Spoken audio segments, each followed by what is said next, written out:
Have you ever met the following problems during BGA reballing? Trying to reball BGA but the tin balls float above reballing stencils.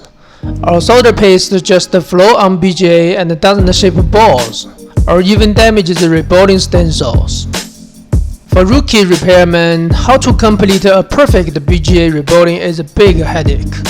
Now let's see how a repair master handles reballing job. Today we choose the Apple A11 CPU as an example to demonstrate, and here are the tools we need for BGA reballing.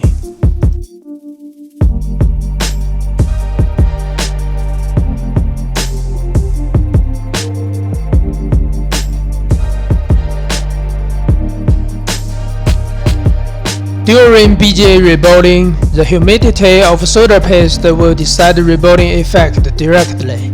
So the first step we need to do is adjusting the humidity of solder paste. Generally speaking, if the solder paste is too watery, we can absorb it with tissue. Repeat it until we're satisfied with the humidity. Align reballing stencils with CPU solder joints carefully.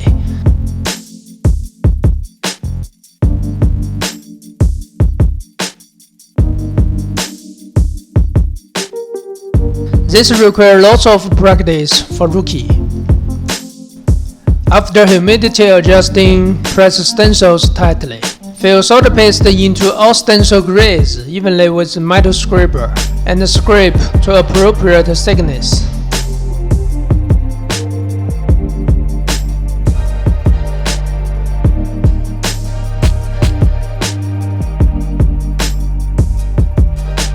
Adjust the thread hot air again to 300 Celsius degree and the airflow to 30. Preheat reballing stencils.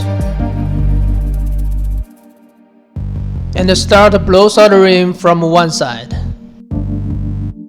Along with tin melting, keep blow soldering forward until all solder paste melt into tin balls. When tin balls cooling down, we can take off CPU from stencils.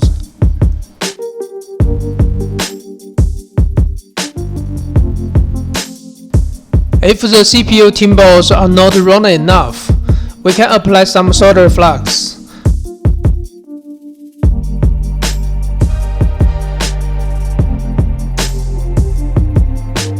Blow solder again and clean with PCB cleaner.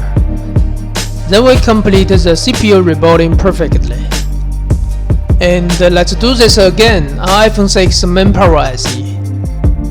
Matching.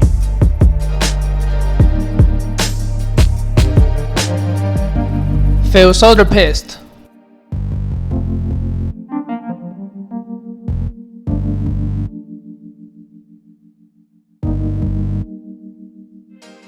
Blow soldering.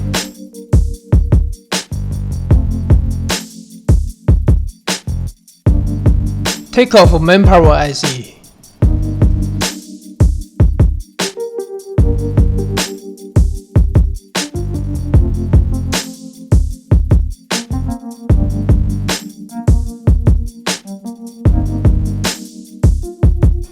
At last, it's tips on BGA reballing that we must pay attention to.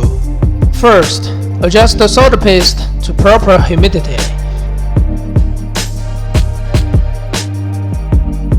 Secondly, fill the solder paste evenly with the appropriate thickness.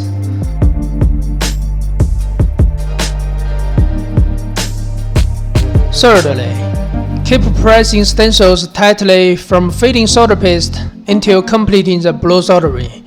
Then the tin balls could be complete, even, and slim.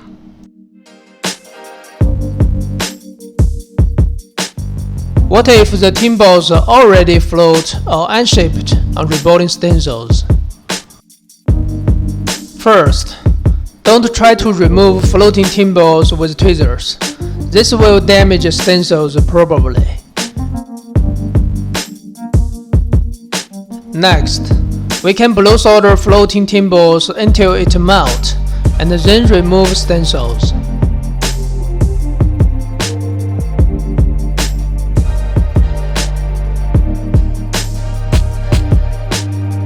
In the end, daughter all residual solder paste from BGA.